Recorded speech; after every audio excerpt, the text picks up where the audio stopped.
আসসালামু আলাইকুম ওয়া রাহমাতুল্লাহি ওয়া বারাকাতুহু। আলহামদুলিল্লাহি ওয়া কাফা ওয়া সালামুন আলা ইবাদিহিল্লাযীনা ইসতাফা, আম্মা বা'দ।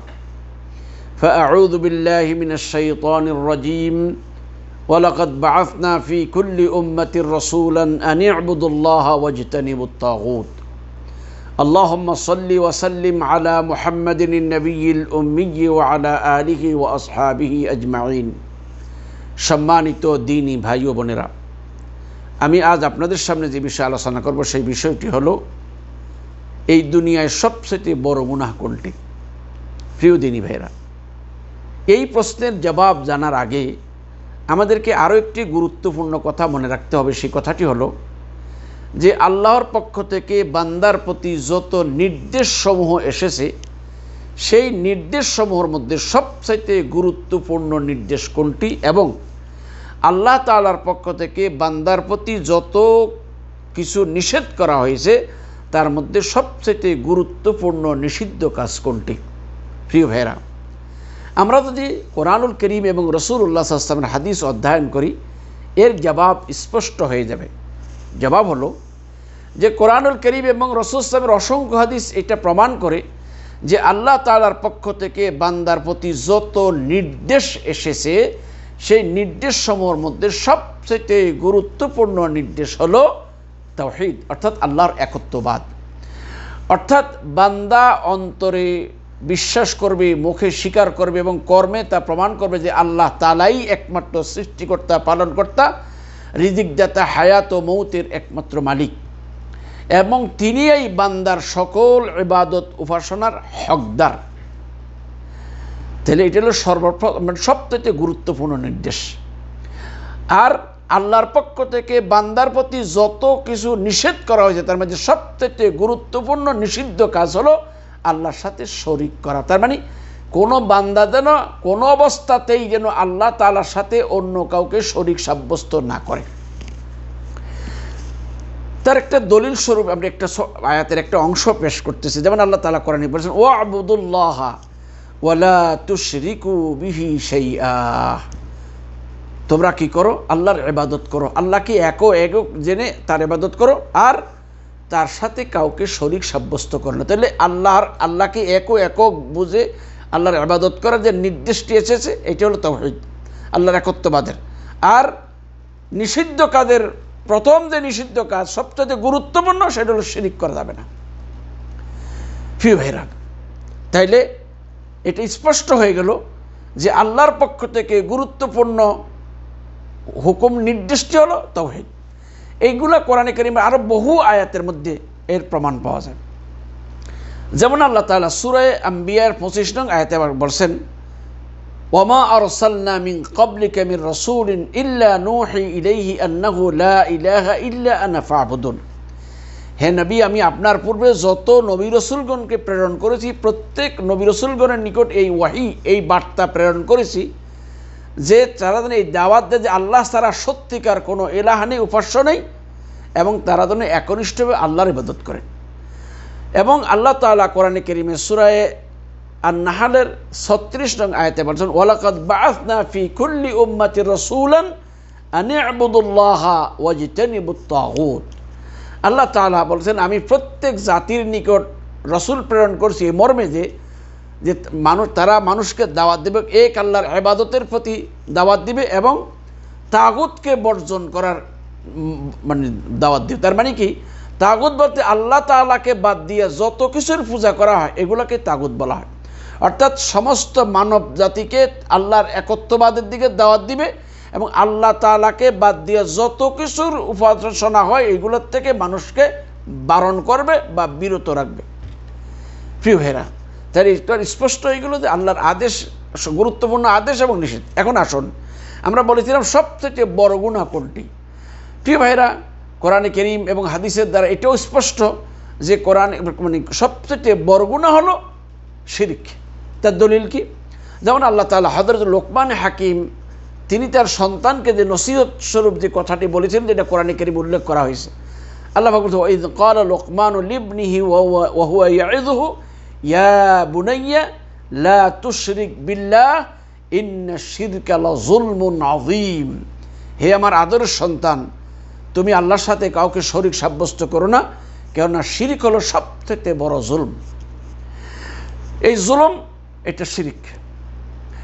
হযরত আবু বকর রাদিয়াল্লাহু তাআলা বর্ণিত একটি হাদিস, قال رسول الله صلى الله عليه وسلم ألا أنبئكم بأكبر الكبائر। আল্লাহ রসুল বলেন, আমি কি তোমাদেরকে বড় গুনার মধ্যে সবচেয়ে বড় গুনাহ কোনগুলো এগুলো কি বলবো না, বা এই ব্যাপারে তোমাদেরকে কি অবগত করবো না?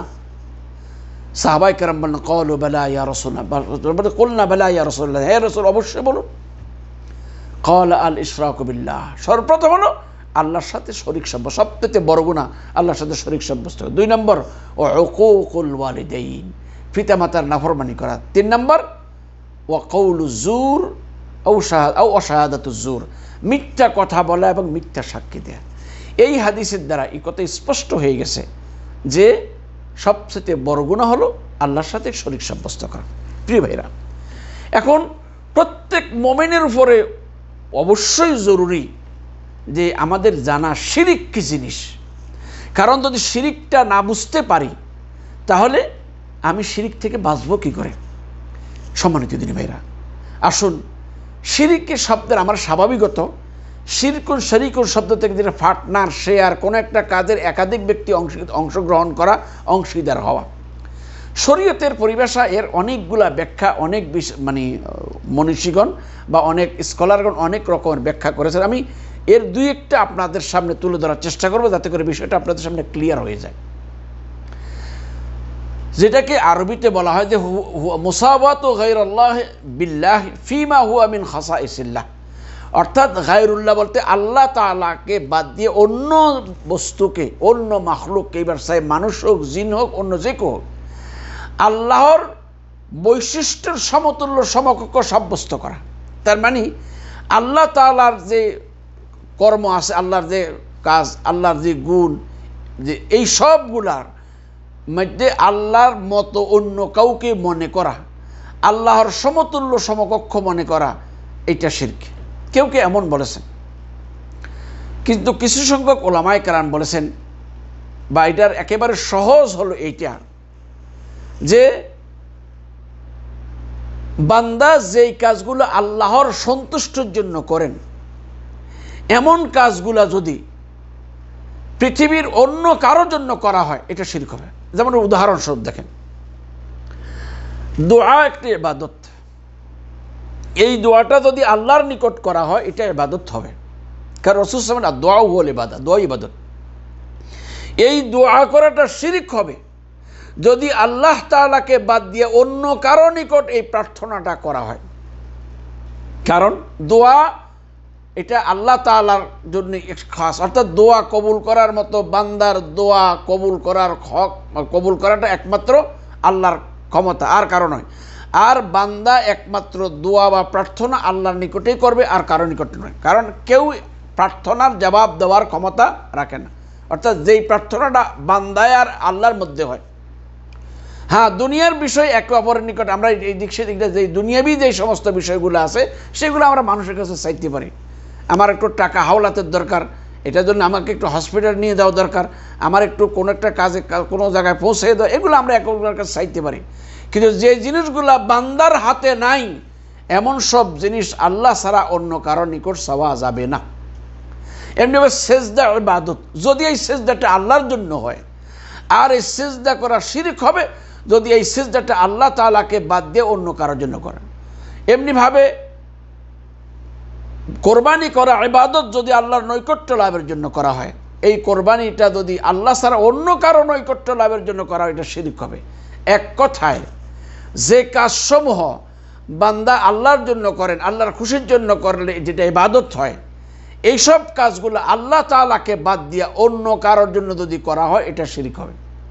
তাছাড়া আল্লাহ তাআলার জাতে এবং সিফাতে, আল্লাহর রুবুবিয়তে, যেমন আল্লাহর সৃষ্টিতে, আল্লাহর গুণাবলীতে, আল্লাহর উলুহিয়তে, অর্থাৎ বান্দার ইবাদত বন্দেগী পাওয়ার ক্ষেত্রে এই দুনিয়ায় অন্য কোনো ব্যক্তি বা কোনো বস্তুকে আল্লাহর সমতুল্য সমকক্ষ মনে করা শিরক। তার মানে হলো আমরা সব মুসলমানদের বিশ্বাস হলো এই আসমানের এবং জমিনে এবং এই দুইয়ের মধ্যে যা কিছু আছে সবগুলার স্রষ্টা একমাত্র আল্লাহ। এগুলার পরিচালক একমাত্র আল্লাহ, এগুলার সব কিছুর নিয়ন্ত্রণ একমাত্র আল্লাহর হাতে। এখন কেউ যদি এ কথা বলেন যে না এগুলো আল্লাহ ছাড়া অন্য কারোরও নিয়ন্ত্রণ আছে, এটা শিরক হবে। এমনিভাবে বান্দার যত ইবাদত বন্দিগি আছে সমস্ত ইবাদত বন্দিগির পাওয়ার হকদার হলেন আল্লাহ। এখন কোনো ব্যক্তি যদি নাকি মনে করে আমরা আল্লাহর জন্য যেমন ইবাদত করি, আল্লাহর জন্য যেমন সেজদা করি, আল্লাহ ছাড়া অন্য কাউকে এই রকমের আল্লাহর মতো সেজদা করা জায়েজ হবে, তাহলে এটা শিরক হবে। এমনিভাবে আল্লাহ তাআলার যে মহান গুণাবলীর সমূহ রয়েছে, এই গুণাবলীগুলা আর আল্লাহর কোনো সৃষ্টি জগতের মধ্যে আর কারো মধ্যে নেই। আল্লাহ তার গুণেও এক অদ্বিতীয়। এখন আল্লাহর যে মহান গুণাবলীর সমূহ রয়েছে, এখন কেউ যদি মনে করেন আল্লাহ যেমন সব দেখেন, সব শোনেন, সব জানেন, এই রকম অন্যরাও এমন সব শোনেন, সব জানেন আল্লাহর মতো, তাহলে এটা সেও শিরিক করবে। সুতরাং আমাদেরকে একটা মনে রাখতে হবে, আল্লাহ তাআলা তার জাত এবং সিফাতে, আল্লাহ এবং উলুহিয়তে তিনি এক ও অদ্বিতীয়। সৃষ্টিতে তার কোনো শরিক নেই, ইবাদত বন্দিকে হওয়ার ক্ষেত্রে তার কোনো অংশীদার নাই, এবং তার গুণাবলীর ক্ষেত্রেও আল্লাহর সমতুল্য সমকক্ষ কোনো বস্তু নেই। সুতরাং আমাদের সকলকেই অন্তঃস্থল থেকে কথা ধারণ করতে হবে যে আল্লাহ তাআলাই একমাত্র সৃষ্টিকর্তা, পালনকর্তা, হায়াত, মৌত, রিজিকের মালিক, এবং তিনি তার গুণাবলীতে এক ও অদ্বিতীয়। সুতরাং এই সৃষ্টি জগতের যে কোনো ব্যক্তি বা বস্তু যত বড়ই হোক না কেন, আল্লাহ তাআলার সমতুল্য সমকক্ষ হওয়া যাবে না, হতে পারবে না। যদি কেউ এমনটা দাবি করে হতে পারবে বা কাছাকাছি এরকম মনে করে, তাহলে এই লোকটা শিরকে লিপ্ত হলো, যে শিরক সবথেকে বড় গুনাহ, যে শিরক অবস্থায় মারা গেলে আল্লাহ তাআলা কখনো বান্দাকে ক্ষমা করবেন না। আল্লাহ আমাদেরকে এই কথাগুলো বোঝা এবং তদনুযায়ী আমল করার তৌফিক দান করুন। আমিন। ওয়া আখিরু দাওয়ানা আনিল হামদুলিল্লাহি রাব্বিল আলামিন। আসসালামু আলাইকুম ওয়া রাহমাতুল্লাহি ওয়া বারাকাতুহু।